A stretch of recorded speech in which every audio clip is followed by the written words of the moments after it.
हमारे YouTube channel famous stories of the world में आपका स्वागत है। हमारी चल रही है भारत पर मुस्लिम आधिपत्य की कहानी। इसके पहले पार्ट में हमने गुलाम वंश की कहानी सुनी थी। आज देखते हैं गुलाम वंश की स्थापना समाप्त होने के पश्चात खिलजी वंश, तुगलक वंश, सैयद वंश और किस प्रकार लोधी वंश से होते हुए सल्तनत समाप्त होती है। तो इस पार्ट के अंदर हम खिलजी वंश से सल्तनत के समाप्त होने तक लोधी वंश की कथा सुनेंगे संक्षिप्त रूप में। तो चलिए सुनते हैं। खिलजी वंश में एक ही नाम है, वो सब जानते हैं, अलाउद्दीन खिलजी। खिलजी वंश ने 1290 से 1320 तक राज्य किया था। खिलजी वंश का पहला शासक था जलालुद्दीन फिरोज खिलजी। जलालुद्दीन फिरोज खिलजी को धोखे से उसके दामाद या भतीजे अलाउद्दीन खिलजी ने इलाहाबाद में मार डाला। देखिए, अलाउद्दीन खिलजी है वो फिरोज खिलजी का भतीजा भी था और दामाद भी था, ठीक है। और उन्होंने धोखे से उसको बुलाया और बुला के इलाहाबाद के पास मार दिया और 1296 के अंदर अलाउद्दीन खिलजी खुद शासक बन गया और उसने फिर 20 साल तक शासन किया। अलाउद्दीन का शासनकाल इतिहास में अपना एक अलग ही स्थान रखता है। क्यों? क्योंकि उसने कई प्रशासनिक और राजस्व संबंधी, बाजार संबंधी, सेना संबंधी ऐसे सुधार किए जो आज भी याद किए जाते हैं। देखिए, अलाउद्दीन खिलजी स्वयं को द्वितीय सिकंदर कहता था। उसने अपने सिक्कों पर द्वितीय सिकंदर, सिकंदर ए सानी जैसी उपाधियां लिखी हैं। यदि हम बात करें अमीर खुसरो की, तो अमीर खुसरो के वृतांत से हमें उसके बारे में बहुत कुछ जानने को मिलता है। क्यों? कि अमीर खुसरो उस समय का तात्कालिक इतिहासकार था जिसने हमें अलाउद्दीन खिलजी के बारे में बहुत ज़्यादा जानकारी दी है। हमें उनके लेखों से पता चलता है कि अलाउद्दीन खिलजी का साम्राज्य बहुत ही विशाल था, लेकिन उस साम्राज्य के अंदर बंगाल व कश्मीर क्षेत्र सम्मिलित नहीं थे। बाकी वो विशाल साम्राज्य स्थापित कर चुका था। अलाउद्दीन खिलजी पहला सुल्तान था जिसने उत्तर भारत से दक्षिण भारत की ओर प्रस्थान किया था। अलाउद्दीन खिलजी ने गुजरात के बघेल राजा राय कर्ण देव के खिलाफ यह अभियान किया था। ध्यान रखें, पहला शासक था जिसने दक्षिणी भारत की ओर प्रस्थान किया और दक्षिण भारत रियासतों से अतुल धन संपदा उसने प्राप्त की और गुजरात के इस अभियान से उसे मल्लिक काफूर नाम का एक योग्य सेना नायक प्राप्त हो गया। और बाद में उसने जो दक्षिण क्षेत्रों पर विजय प्राप्त की हैं, जिनके अंदर देवगिरी, होयसल, पांडे राजे, इन सारों का श्रेय उसके सेनापति मल्लिक काफूर को दिया जाता है। क्यों? कि मल्लिक काफूर इनको जीतने में इसलिए सफल रहा क्योंकि वो दक्षिण के तमाम क्षेत्रों से पहले से परिचित था। लेकिन अलाउद्दीन खिलजी पांडे राज्य को नहीं जीत सका था, बाकी इन राज्यों को उसने जीत लिया था। अलाउद्दीन खिलजी के राजपूताने में या राजस्थान के अंदर हम लोग की बात करें तो 1301 में अलाउद्दीन खिलजी ने रणथंभौर का अभियान हमीर देव के खिलाफ किया था। 1303 में उसने चित्तौड़ का अभियान किया, जिसके पीछे कहा जाता है चित्तौड़ की रानी पद्मिनी को प्राप्त करना। तो ये पद्मिनी के लिए रतन सिंह के खिलाफ किया गया उसका अभियान था, ठीक है। अमीर खुसरो ने अपनी एक रचना लिखी है जिसका नाम है खजाइनुल फुतूह। अमीर खुसरो ने कई रचनाएं लिखी है, लेकिन हमें जब अलाउद्दीन खिलजी की बात करते हैं तो इस रचना का अपना विशेष महत्व है। नाम क्या है? खजाइनुल फुतूह है। खजाइनुल फुतूह के अंदर अलाउद्दीन खिलजी को अमीर खुसरो जनता का चरवा है, विश्व का सुल्तान आदि नामों से पुकारता है। राजस्व व्यवस्था के अंदर भी अलाउद्दीन खिलजी ने काफी सुधार और प्रयास किए थे। इसके अलावा उसने पुलिस व्यवस्था सुधार, गुप्तचर प्रणाली में सुधार, डाक व्यवस्था में सुधार और प्रांतीय प्रशासन में सुधार के अनेक प्रयास किए थे। नई तकनीकें उसने लागू की थी। तो ये उसके बारे में एक छोटी सी जानकारी कि अलाउद्दीन खिलजी ने अपने राज्य के अंदर होने वाले विद्रोह को रोकने के लिए क्या किया। अलाउद्दीन खिलजी ने अपने राज्य के अंदर होने वाले विद्रोह को रोकने के लिए 4 आदेश प्रसारित किए थे। अब 4 आदेश क्या थे? पहला आदेश, अमीर वर्ग की संपत्ति को उसने जब्त कर लिया और खालसा भूमि को उसने कृषि योग्य भूमि में रूपांतरित किया ताकि राजस्व बढ़ सके। अब यहाँ नाम आता खालसा भूमि। जो खालसा भूमि वो होती है जो सिद्ध राज्य या राजा के अधीन होती है, उसे खालसा भूमि कहते हैं। तो उसने खालसा भूमि को कृषि भूमि में रूपांतरित कर दिया ताकि उससे आय हो सके और अमीरों की संपत्ति को जब्त कर लिया। दूसरा, उसने दिल्ली के अंदर मद्य निषेध कर दिया, यानी कहने का मतलब उसे नशा करने वालों या नशा बेचने पर उसने प्रतिबंध लगा दिया। क्योंकि लोग जब मद्य करेंगे या नशा करेंगे तो वो षड्यंत्र करेंगे, इसलिए उसने रोक लगा दी। तीसरा, उसने गुप्तचर प्रणाली है उसको पूरी तरीके से सुसंगठित कर दिया और हर गतिविधि की जानकारी करने के लिए उसने एक गुप्त विभाग गठन कर दिया। चौथा, उसने क्या किया, उसने अमीरों के मेल मिलाप, भोज समारोह, पार्टियों पर रोक लगा दी, क्योंकि वो जानता था कि यहाँ इन मेल मिलाप या भोज समारोह पर इकट्ठे होकर वो अक्सर राजा के खिलाफ षड्यंत्र रचते हैं। तो ये 4 आदेश उसने विद्रोह को रोकने के लिए इस्तेमाल किए थे। देखिए, अलाउद्दीन खिलजी इतिहास में अपने बाजार नियंत्रण के लिए अलग ही जाना जाता है, इसी प्रकार वो अपने सैन्य सुधार के लिए अलग ही जाना जाता है। अलाउद्दीन खिलजी ने बाजार पर पूरी तरीके से नियंत्रण करने के लिए कई पदाधिकारियों का गठन किया था। उसमें एक प्रमुख पदाधिकारी है दीवान ए रियासत। दीवान ए रियासत नामक पदाधिकारी का गठन किया ताकि वो पूरे व्यापार पर नियंत्रण रख सके। तो व्यापार पर नियंत्रण करने वाला अधिकारी कौन था? ये था दीवान ए रियासत। दूसरा है साहनाए मंडी या दंडा अधिकारी। ये अधिकारी बाजार पर नियंत्रण रखता था, यानी साहना कहां नियंत्रण रखेगा? बाजार पर। दीवान ए रियासत संपूर्ण व्यापार पर नजर रखने वाला था। मुहत्सिब, इस पद का गठन अलाउद्दीन खिलजी ने जन साधारण की रक्षा के लिए किया था, साथ ही साथ नाप तोल की निरीक्षण करते रहने के लिए इसका गठन किया था। बरीद ए मुमालिक, बरीद का मतलब होता गुप्तचर। अलाउद्दीन खिलजी ने बाजार पर पूरी नजर बनाए रखने के लिए बरीद ए मुमालिक नाम का अधिकारी नियुक्त कर दिया, जो गुप्तचरों को छोड़ता और गुप्तचरों के माध्यम से बाजार के अंदर होने वाली सूचनाएं प्राप्त करता था। इस प्रकार से उसने मुनाफाखोरी, रिश्वतखोरी, भ्रष्टाचार आदि होने वाले चीजों पर नियंत्रण लगा दिया था। और उसने क्या किया? एक सराय अदल, उसने जो बाजार स्थापित किया था वो एक सराय अदल नाम से बाजार स्थापित किया, जहां विदेशी और स्थानीय वस्तुएं बेची जाती थी। और वहां उसने मोल भाव निश्चित कर दिए। स्थानीय और देशी वस्तुओं की खरीद उसने एक निश्चित मूल्य पर नियंत्रित कर दी। ये बाजार था उसका। हम सैन्य सुधार की बात करें, अलाउद्दीन खिलजी पहला सुल्तान था जिसने स्थायी सेना रखी। वो पहला सुल्तान था जिसने अपनी सेना को नगद वेतन देना शुरू किया। साथ ही साथ उसने अपने सैनिकों का हुलिया भी नोट करना शुरू कर दिया था। तो ये अपने सैन्य सुधार के लिए उसने अनेक प्रयास किए थे। अलाउद्दीन खिलजी ने अलाई किला, कोसे सिरी, कुस्के सिरी का निर्माण करवाया था। ये एक ही के नाम है, अलाई किला या कोसे सिरी या कुस्के सिरी या सिरी फोर्ट। ये अलाउद्दीन खिलजी का बनाया हुआ फोर्ट है जिसमें 7 दरवाजे हैं। ठीक है। अलाउद्दीन खिलजी की उपाधि के बारे में बात करें, अलाउद्दीन खिलजी ने खलीफा को मान्यता प्रदान की और उसने स्वयं खलीफा से मांग प्राप्त करके उसने यस्मिन उल खिलाफत, ये यस्मिन उल खिलाफत हो सकता है, यमीन उल खिलाफत भी कहीं लिखा आता है। तो यस्मिन उल खिलाफत, यमीन उल खिलाफत, नासिर अमीर उल मोमिनीन की उपाधि धारण की, अर्थात उसने खलीफा को मान्यता प्रदान की थी। 1316 में अलाउद्दीन खिलजी की मृत्यु हो गई। तब उसका पुत्र कुतुबुद्दीन मुबारक शाह शासक बना और उसने अपने पिता के द्वारा जारी सभी कठोर आदेश है वो रद्द कर दिए और स्वयं को उसने खलीफा घोषित कर दिया और उसने उल वासिक बिल्लाह की उपाधि धारण कर ली। तो इस प्रकार कुतुबुद्दीन मुबारक शाह पहला शासक था जिसने स्वयं को खलीफा घोषित कर दिया। लेकिन 1320 में उसकी हत्या कर दी गई और नासिरुद्दीन खुसरो शाह है वो शासक बना। लेकिन नासिरुद्दीन खुसरो शाह ने कुछ समय शासन किया था और 1320 में गाजी मलिक या गयासुद्दीन तुगलक ने खुसरो शाह की हत्या करके तुगलक वंश की स्थापना कर दी। तुगलक वंश की स्थापना गयासुद्दीन तुगलक ने 1320 ईस्वी में की थी और शासक बनते ही गयासुद्दीन तुगलक को अनेक कठिनाइयों का सामना करना पड़ा और उसने विद्रोह को दबाया। अंतिम उसका विद्रोह दबाने का अभियान था बंगाल अभियान।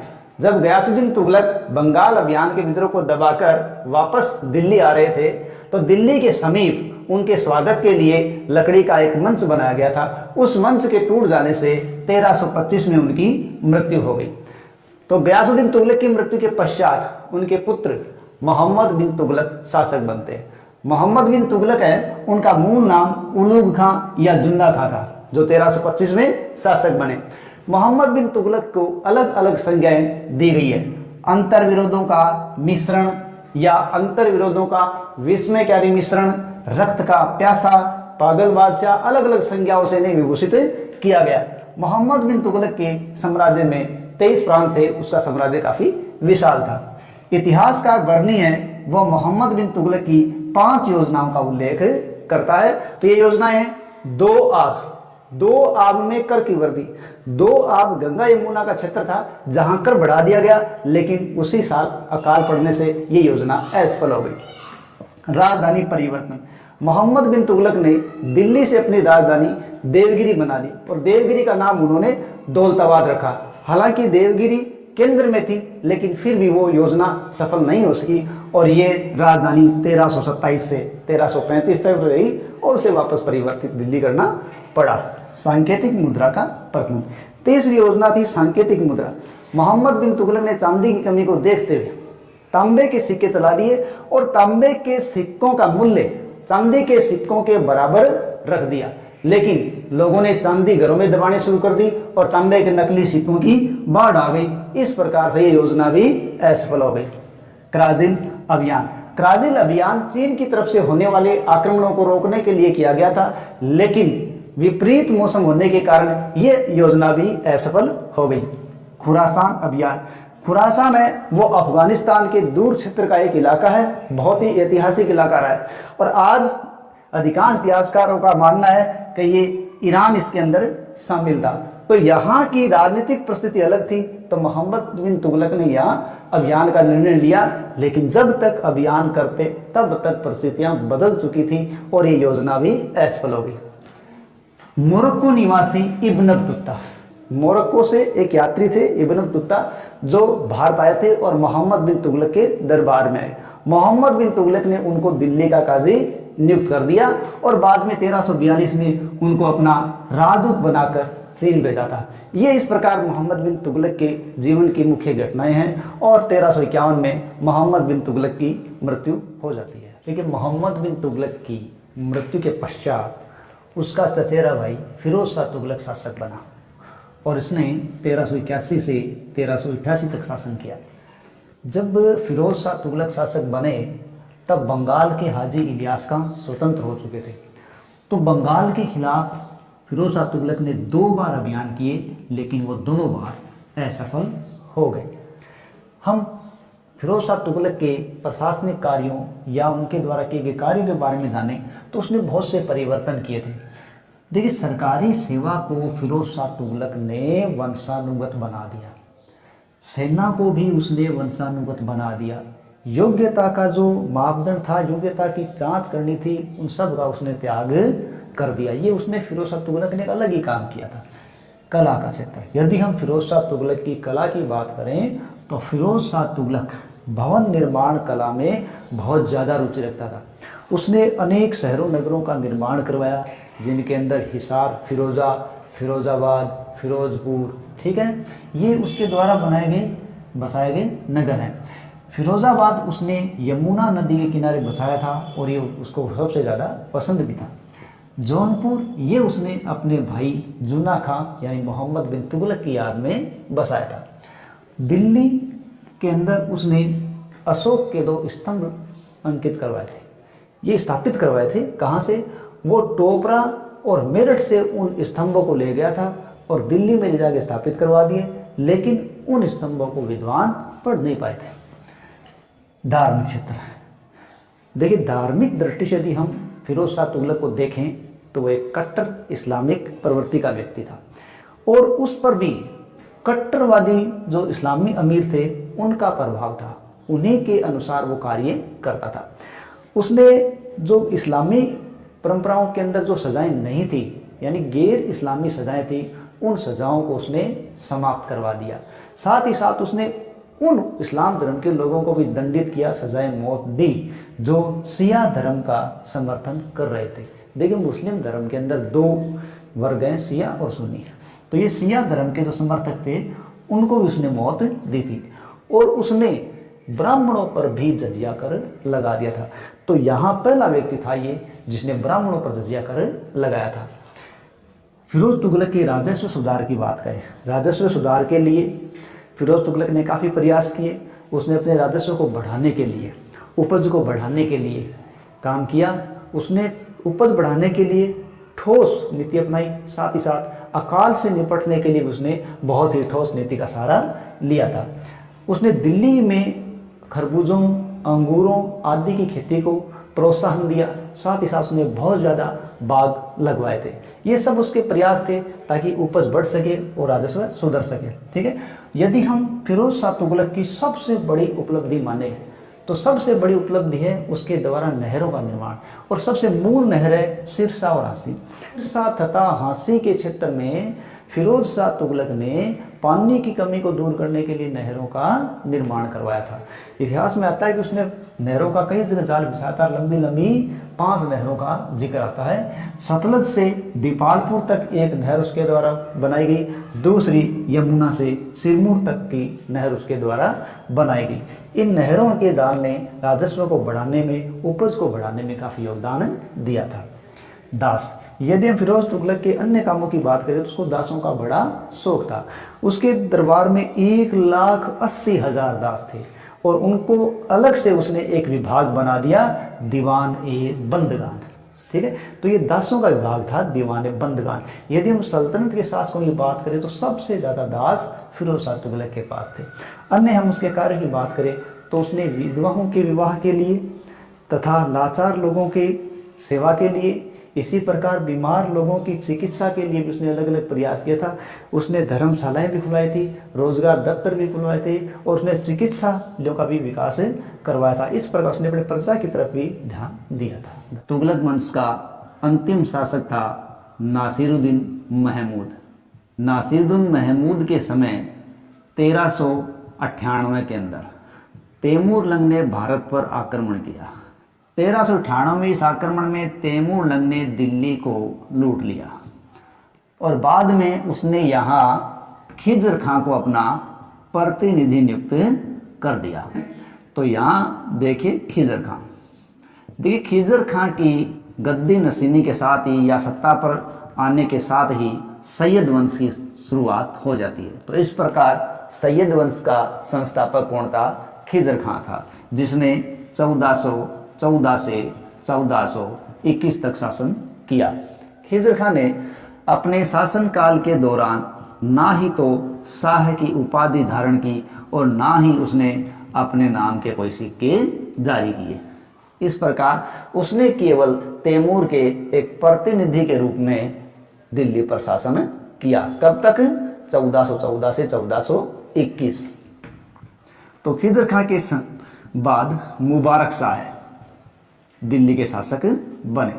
मुबारक शाह ने 1421 से 1434 ईस्वी तक शासन किया और मुबारक शाह ने सर्व शाह की उपाधि धारण की। और मुबारक शाह के बाद मोहम्मद शाह सैयद वंश का शासक बना। ठीक है, और अलाउद्दीन आलम शाह ये इसके चौथे या अंतिम शासक थे। कौन? अलाउद्दीन आलम शाह। तो ध्यान रखें, सैयद वंश के कुल 4 शासक हुए हैं, जिनमें खिजर खां पहले, उसके बाद मुबारक शाह, उसके बाद मोहम्मद शाह, उसके बाद अलाउद्दीन आलम शाह।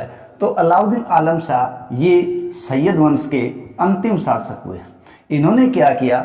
इन्होंने 1451 ईस्वी के अंदर अपनी इच्छा से गद्दी है वो बहलोल लोदी को सौंप दी।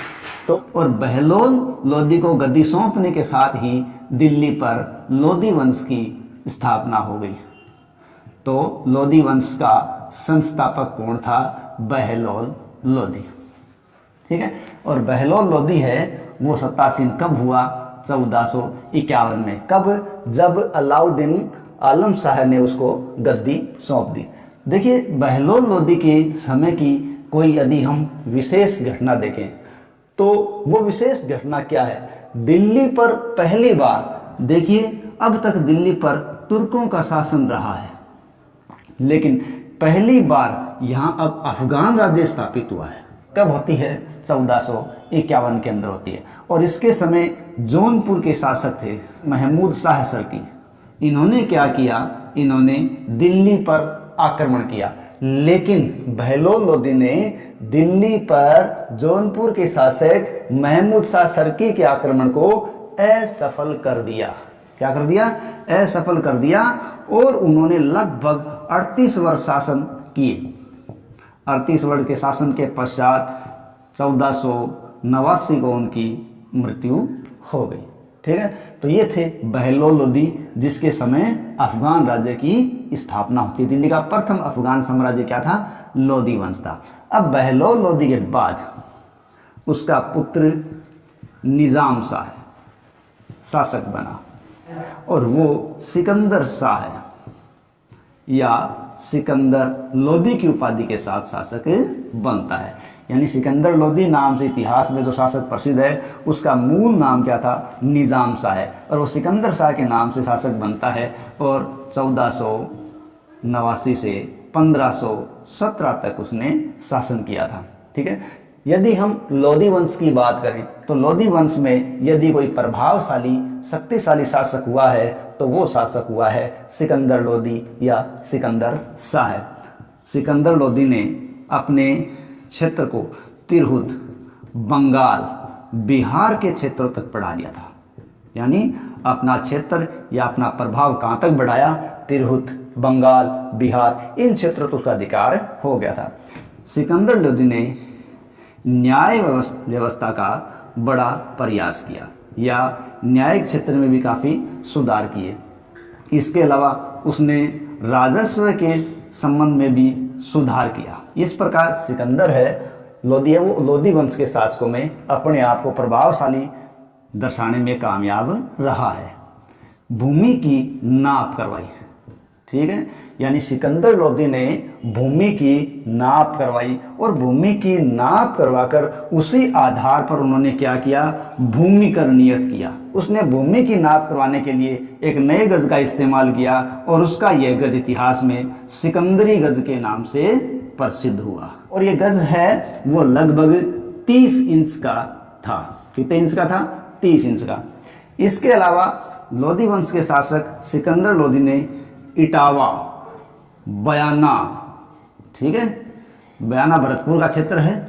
ठीक है, इटावा, बयाना, कोल, ग्वालियर और धौलपुर आदि के शासकों को अपने अधीन बनाए रखने के लिए या आदि राजपूताने के शासकों को अपने प्रभाव में बनाए रखने के लिए उसने 1504 में आगरा नगर की स्थापना की। यानी आगरा नगर की स्थापना उसने 1504 में सिकंदर लोदी ने की थी। उसका उद्देश्य क्या था कि वो इटावा, बयाना, कोल, ग्वालियर, धौलपुर आदि रियासतों पर अपना कब्जा बना के रख सके, अपना प्रभाव स्थापित रख सके, साथ ही साथ यहाँ के व्यापारिक क्षेत्रों पर अपना प्रभाव स्थापित कर सके। इसलिए उसने आगरा नगर की स्थापना की थी। और सिकंदर का उपनाम था गुलरुखी, और इसी उपनाम से वह कविताएं लिखा करता था। 1517 के अंदर सिकंदर लोदी की मृत्यु हो गई। इस प्रकार सिकंदर लोदी लोदी वंश के प्रभावशाली शासकों में शामिल। सिकंदर लोदी के बाद लोदी वंश का शासक बना इब्राहिम लोदी, और इब्राहिम लोदी ने 1517 से 1526 तक शासन किया था। इब्राहिम लोदी है, उसको राजपूताने के शासक या मेवाड़ के शासक राणा सांगा से संघर्ष करना पड़ा, और 2 बार उसने राणा सांगा से संघर्ष किया, और इस संघर्ष में 2 बार वो लोदी हारा। ठीक है, यानी किसका संघर्ष हुआ? राणा सांगा मेवाड़ के शासक, इब्राहिम लोदी का संघर्ष हुआ, और दोनों बार ही इब्राहिम लोदी है वो राणा सांगा से हार गया। लेकिन 1526 में मुगल शासक बाबर ने आक्रमण किया। ठीक है, और बाबर ने यह आक्रमण 1526 में किया, और इब्राहिम लोदी के साथ ये संघर्ष हुआ। ये संघर्ष इतिहास में पानीपत का युद्ध कहलाता है। पानीपत के युद्ध के अंदर युद्ध स्थल में ही इब्राहिम लोदी की मृत्यु हो जाती है, और इसी के साथ भारत में पानीपत के युद्ध के साथ ही इब्राहिम लोदी की समाप्ति के साथ ही भारत में सल्तनत युग का समापन हो जाता है। उसके स्थान पर 1526 में भारत में मुगल साम्राज्य की स्थापना हो जाती है। इस प्रकार सल्तनत का युग समाप्त और मुगल साम्राज्य की स्थापना बाबर के द्वारा की जाती है। धन्यवाद।